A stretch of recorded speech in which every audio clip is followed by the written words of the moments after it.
Working with vectors algebraically. Let's take a look at some examples. Here's that vector v that we've had before, the 30 mile per hour northeast wind. What if I want to write that vector in both component form as well as ij form? Well, it's not too difficult to do as long as I know the magnitude and the direction angle. Let's remind ourselves the magnitude of vector v was 30 for the 30 miles an hour, and the direction angle, since this vector is heading exactly southwest, the direction angle is this angle here, which was 225 degrees. Well, I can easily use some trig to find the component form. Let me go ahead and drop a perpendicular here. I'll call this little piece V1, meaning the length of the horizontal component, and I'll call this little piece V2, the length of the vertical component. Note, I'm not putting arrow symbols above them. They're just standing for lengths of those pieces. Let me replace vector v with its length as well. So now we have three lengths sitting here. We know that this angle is 225 degrees. Well, I can set up some trig relationships. To find v1, I can say that cosine of that angle, that 225 degrees, must be equal to the adjacent side, v1, divided by the hypotenuse, which is 30. Notice it's important to use the 225 in order to get the sign, S-I-G-N, the positives and negatives, correct. If I multiply both sides by 30, I get v1, the length of that horizontal component, is just 30 times as much as the cosine of 225 degrees. Now, if this was not a nice angle, I could just go to the calculator, but 225 is one of our nice angles. I can quickly come over here and draw the reference triangle situation. I know that that's a 45-degree angle. I'd have 1, 1, square root of 2. Don't forget the negatives. They'd actually both be negative, wouldn't they, because I'm in the third quadrant. And so cosine of 225 is just negative 1 over root 2, or when we rationalize, negative root 2 over 2, which, when I simplify this, will come out to be negative 15 root 2. That is the exact length of this v1. Well, it's a similar calculation to find v2. I would use the sine function now that I'm dealing with the opposite leg. So sine 225 degrees would be v2 over 30. The math is basically the same thing. I'm going to have v2 equals 30 times sine of 225 degrees. And this is a particularly simple example because, back to my reference angle picture here, the sine ratio is exactly the same. It's once again negative 1 over root 2, or negative root 2 over 2, which again is going to simplify to be negative 15 root 2. Now I know the length here of v2.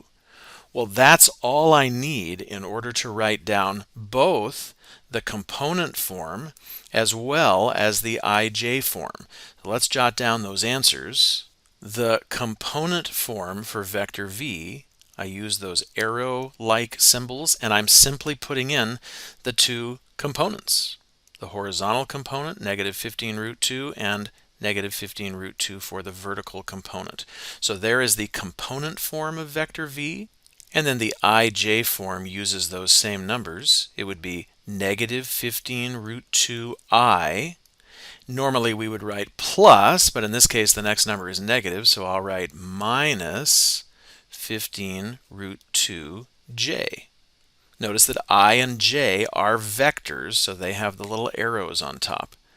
Here's the ij form, and here is the component form. Here's another example. We've got vector b is the vector 3, comma, negative 2. We want to draw a sketch.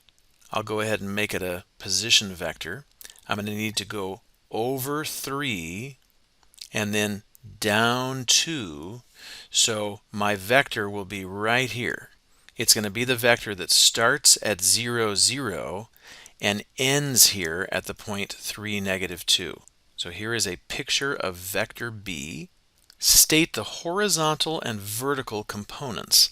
Well, that's pretty easy. I already had the components in the original problem. It's just these two numbers. For the horizontal component, maybe I'll call that b sub 1. That would just be 3. And the vertical component, b sub 2, that would simply be negative 2. Those are shown right in our graph. b1 is simply this length, and b2 is simply this length. Next, we want to know the magnitude of vector b. Well, that should be pretty straightforward. I know that this has length 3, and I know that this has length negative 2. I'm simply trying to find how long this is. It's just a right triangle. I can use the Pythagorean theorem. I know the two legs. I don't know the hypotenuse. That's 9 plus 4 is 13, which means the hypotenuse is just the square root of 13. The length of vector b is then square root 13. Lastly, the direction angle. Now we are going to have to be careful here. The direction angle is the angle from the positive x-axis measured counterclockwise in a positive angle direction until you reach the vector. So it's a pretty big angle, right? It's over 270, maybe somewhere around 300 degrees. How will I find it? Well, I can use some right triangle trig. I'm going to have to be careful because the inverse trig functions don't know about an angle that big. I believe I could figure out this angle here. Maybe I'll call it angle alpha. I could do that using a little bit of trig. Wouldn't it be true that the tangent value of angle alpha is opposite negative 2 over adjacent 3? That is a fourth quadrant angle, especially if I think of it as a negative angle. So if I go to my calculator and I do tangent inverse negative 2/3, I will learn about angle alpha. Remember, the inverse tangent button knows about angles between negative 90 degrees and positive 90 degrees. So tangent inverse negative 2/3 gives me about negative 33.7 degrees. How can I use that to find what I actually want to know, which is theta? Theta is this angle here. Well, theta is a pretty big angle. It didn't make it all the way around to 360 because it fell short by the amount of alpha. So it looks like if I just take 360 degrees minus the 33.7, I should have angle theta. I guess another way to look at it is if this is negative 33.7, just rotate once all the way around, which would be 360. In other words, add 360 onto it, and you'll end up with a coterminal angle. This comes out to be 326.3 degrees. Knowing the restrictions of those inverse trig functions is so critical to using those buttons effectively on the calculator. And then one final example, we've got vector c is negative 4i, so this one is written in ij form. What if I wanted to write it in component form? Well, the number in front of the I is the horizontal component. The number in front of the j is the vertical component. Since there is no j, it must have been 0 plus 0j. Let's go ahead and sketch the vector. I'll do it as a position vector.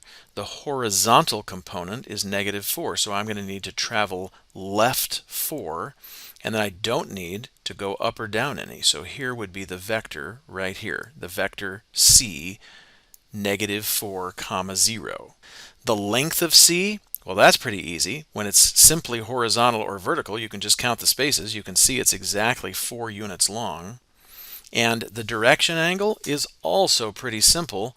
It's this angle right here, which is obviously 180 degrees. Thanks for watching.